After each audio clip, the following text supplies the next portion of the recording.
I ought to tell you what you're seeing here on the side, this sideshow. This is a documentary film going on, and they've been in 2 or 3 of them for government purpose, and they've all been about me with a hoe digging potatoes or walking in the woods reciting my own poems, which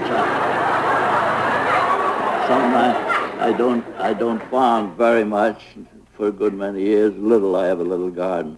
But it's a false picture that represents me as always digging potatoes or saying my own poems in the woods, you know. Robert Frost spent most of his adult life writing poetry, lecturing to packed houses, and teaching on college campuses around the country. Colleges were his patrons, college students his delighted audiences. The academic community was generous to the poet. Frost virtually invented the position of poet-in-residence, a job that gave him minimum formal responsibility and maximum time for creative work. Although his longest tenure was at Amherst College, Frost also taught at the University of Michigan and at Dartmouth College.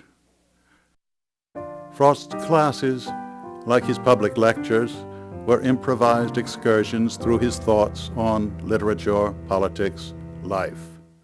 While his highly personal teaching style confused some students, it inspired many others. But with a lot of other teachers gathered around me, we all agreed we hadn't taught anybody anything.